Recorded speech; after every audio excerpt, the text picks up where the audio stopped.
Hello learners, welcome to my channel enlighten knowledge. आज हम theory of production में करने जा रहे हैं डिस इकोनॉमीज ऑफ स्केल। मैंने प्रीवियस लेक्चर में आपको इकोनॉमीज ऑफ स्केल के बारे में बताया था। अब कुछ डिस इकोनॉमीज होता है कि कुछ नुकसान भी होते हैं लार्ज स्केल प्रोडक्शन करने के, और इसको भी internal and external diseconomies में बांटा गया है। तो आइए शुरू कर लेते हैं। डिस इकोनॉमीज ऑफ स्केल का मतलब क्या होता है? एक फर्म या फिर एक इंडस्ट्री को फ़ायदे सिर्फ एक सर्टेन लिमिट तक ही मिलते हैं, मतलब कुछ हिस्से तक ही उसको फ़ायदे मिल पाते हैं।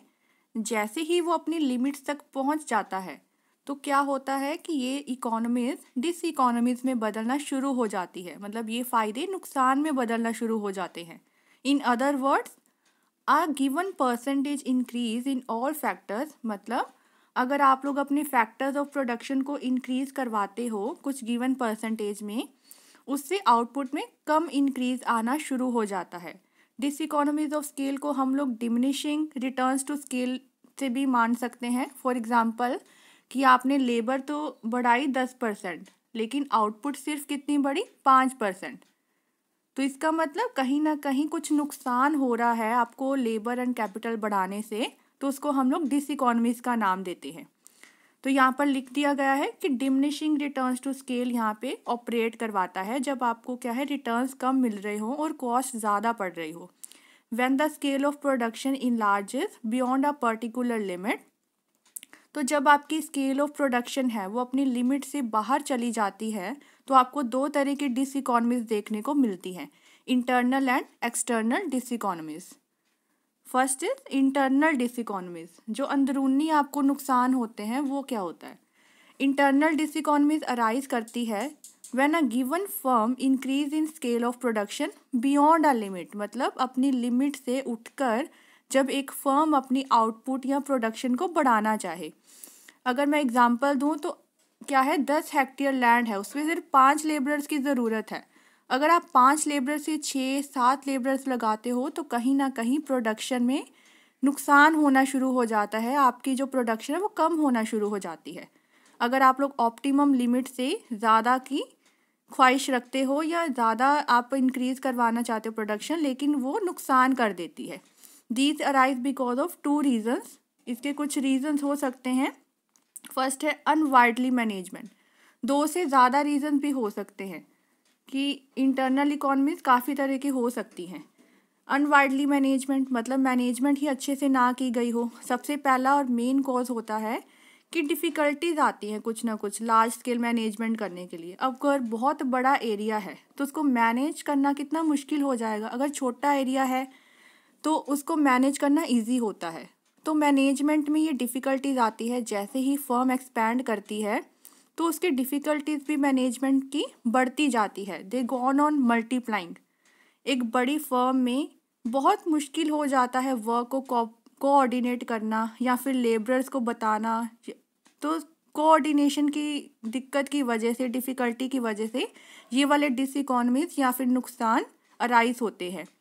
टफ हो जाता है हर एक को देखना, सुपरवाइज करना। अगर कोई पर्सन सुपरवाइज़र के तौर पे रखे गए हैं तो बड़ी फर्म में क्या होता है कि वो लेबरर्स के कैसे काम वो कर रहे हैं या उसको सुपरवाइज कैसे किया जाता है, उसमें बहुत ज़्यादा डिफ़िकल्टी आती है। पहली तो ये हो गई। Next is technical difficulties. देखो बहुत सारी इंटरनल डिस इकोनॉमीज दी गई है, मतलब 2 नहीं 2 से ज़्यादा भी हो सकती हैं। टेक्निकल डिफ़िकल्टीज, अब टेक्निक में कुछ डिफ़िकल्टीज आ जाए, there is an optimum point up to which technical improvement can be carried out. इसका क्या मतलब है कि अगर आप लोग कोई मशीन को यूज़ कर रहे हो तो मशीन को अब अगर उसकी लिमिट 10 ईयर्स की है, 10 साल वो आपने अच्छे से यूज़ की, लेकिन बाद में क्या होता है उसकी इम्प्रूवमेंट भी अब नहीं की जा सकती है, वो डेप्रिशिएट होना शुरू हो गई है, तो वो क्या करेगी, आपको नुकसान पहुंचाएगी।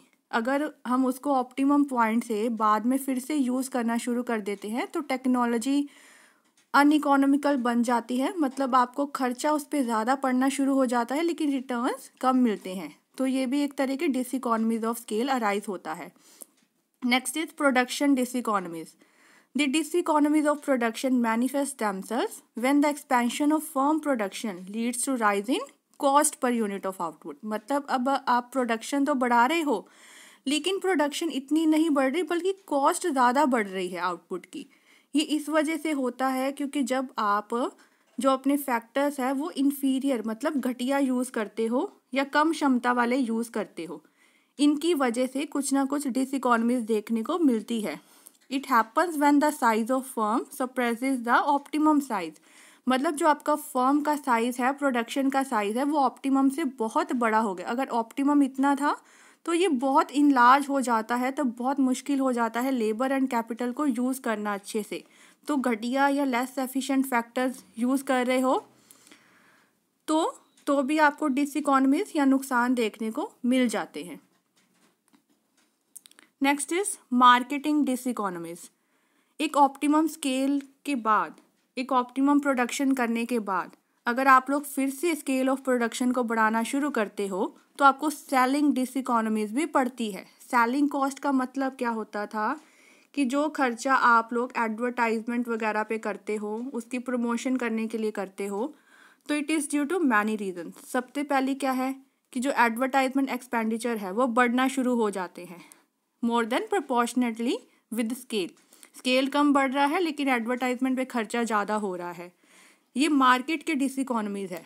सेकंड क्या है कि overheads of marketing increase more than proportional. Overhead होते हैं जो बाहरली ऊपर से भी जो आपको खर्चे पड़ रहे हैं हर चीज़ के, कंस्ट्रक्शन के, बिल्डअप करने के, वो सारे बढ़ने शुरू हो जाते हैं और इसको हम लोग मार्केटिंग डिसइकोनॉमीज का नाम देते हैं। Next is financial diseconomies. तो आपने एक चीज़ का हमेशा ध्यान रखना है कि आपको डिसइकोनॉमीज तभी देखने को मिलती है जब आप ऑप्टिमम स्केल से ज़्यादा प्रोडक्शन करना शुरू कर देते हो, ऑप्टिमम लेवल से ऊपर जाने की कोशिश करते हो। तो वहाँ पे आपको जो फाइनेंशियल कैपिटल है, आपका खर्चा है, वो भी बढ़ना शुरू हो जाता है। ये क्यों होता है? क्योंकि आप भारी खर्चे या फिर लोन वगैरह पे डिपेंड होना शुरू हो जाते हो अपनी कॉस्ट को सेटअप करने के लिए, लेकिन बाद में उसको चुकाना भी तो पड़ता है। तो फाइनेंस की कमी होने की वजह से आप लोग कुछ एक्सटर्नल फाइनेंसिस पे डिपेंड होना शुरू हो जाते हो और डिसइकोनॉमीज बहुत ऑप्टिमम स्केल के बाद आपको देखने को मिलती है। इंटरनल डिसइकोनॉमीज से क्या होता है कि आपकी एवरेज कॉस्ट मतलब पर यूनिट कॉस्ट आपकी बढ़नी शुरू हो जाती है और in contrast to the internal economies which lower the average cost of production. मतलब डिसइकोनॉमीज क्या थी कि आपकी एवरेज कॉस्ट बढ़ती है और इंटरनल इकोनॉमीज में आप लोग क्या पढ़ा था, इकोनॉमीज का मतलब फ़ायदा और उसमें एवरेज कॉस्ट कम होना शुरू हो जाती है। तो ये चक्कर है। नेक्स्ट पढ़ लेते हैं एक्सटर्नल डिसइकोनॉमीज के बारे में। एक्सटर्नल डिसइकोनॉमीज का क्या मतलब हुआ कि ये सिर्फ और सिर्फ आप लोग क्या है सिंगल फर्म को लेकर ही नहीं चलोगे। इसमें सिंगल फर्म की बात नहीं करनी बट सारी की सारी इंडस्ट्री की बात करेंगे। जब these diseconomies arise due to much concentration or localization of industries beyond a certain stage। ये देखो कि जब आप एक सर्टेन स्टेज के बियॉन्ड जाकर कुछ करना शुरू कर देते हो तो बहुत मुश्किल हो जाता है सबको सेटअप करना। लोकलाइजेशन से क्या हो जाता है कि आपका ट्रांसपोर्ट की डिमांड बढ़ जाती है। ट्रांसपोर्ट की डिमांड बढ़ने से क्या होगा, ट्रांसपोर्ट पे कॉस्ट ज़्यादा लगनी शुरू हो जाएगी।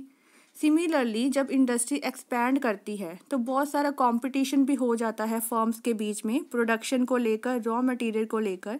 इस कंपटीशन की वजह से क्या होता है कि जो रॉ मटेरियल का प्राइस है वो भी बढ़ना शुरू हो जाता है। हमने एक चीज़ पढ़ी थी इकोनॉमीज में कि रॉ मटेरियल बल्क पे खरीदो तो आपको कम पैसा देना पड़ता है, लेकिन अगर आप ऑप्टिमम स्केल से भी ऊपर की प्रोडक्शन करना चाहो, उससे ज़्यादा करना चाहो, तो फर्म्स में आपस में क्या है कंपटीशन बढ़ जाता है जिसकी वजह से रॉ मटेरियल भी ज़्यादा रेट पे मिलता है और बाकी सारे फैक्टर्स ऑफ प्रोडक्शन भी।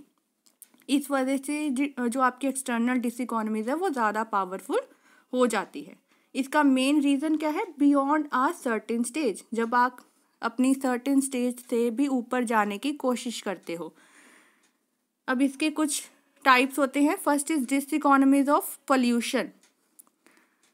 मतलब पोल्यूशन बढ़ जाता है अगर, ये देखो बाहरी फ़ायदे हैं, ये अंदरूनी फ़ायदे बाहरी नुकसान है, अंदरूनी नुकसान नहीं है। मतलब पोल्यूशन जब बढ़ जाता है एरिया में तो कुछ आपको नुकसान होना शुरू हो जाता है। एक इंडस्ट्री अगर किसी पर्टिकुलर प्लेस पे है और वो इन्वायरमेंट को पोल्यूट कर रही है तो पोल्यूशन से क्या होगा, जो लेबरर्स की हेल्थ है उसको नुकसान होना शुरू हो जाएगा। जिस वजह से आपकी जो सोशल कॉस्ट है उन पे जो आप लोगों को खर्चा करना पड़ेगा वो भी बढ़ जाएगा। Next is diseconomies of strain on infrastructure, मतलब जो पैसा आप लोग इंफ्रास्ट्रक्चर पर खर्च करते हो उसको सेटअप करने पे। The localisation of an industries put excessive pressure on transportation facilities in the region. जब आप किसी इंडस्ट्रीज को सेट करते हो तो बहुत सारा प्रेशर पड़ जाता है ट्रांसपोर्टेशन फैसिलिटीज़ का उस रीज़न में। देखो लोकलाइजेशन होता है कि अपने एरिया में आप लोग सारे के सारे एरिया में इंडस्ट्री बनाकर काम कर रहे हैं। As a result of this the transportation of raw material और फिनिश्ड गुड क्या हो जाते हैं, डिले हो जाते हैं, क्योंकि उन पर प्रेशर पड़ता है कि हमें ये चीज़ें चाहिए। प्रेशर की वजह से वो काम डिले हो जाता है। द कम्युनिकेशन सिस्टम वो भी क्या है, ज़्यादा टैक्स लगना शुरू हो जाता है उस इंडस्ट्रीज़ पे, इंफ्रास्ट्रक्चर पे। As a result of strains on infrastructure आपकी जो मॉनेटरी या फिर रियल कॉस्ट है प्रोडक्शन की वो भी बढ़नी शुरू हो जाती है। इसका कारण यही है कि जब आप लोकलाइजेशन करते हो प्रेशर बढ़ जाता है ट्रांसपोर्टेशन पे भी, कम्युनिकेशन इंडस्ट्रीज़ पे भी, इसी वजह से कॉस्ट ज़्यादा पड़नी शुरू हो जाती है।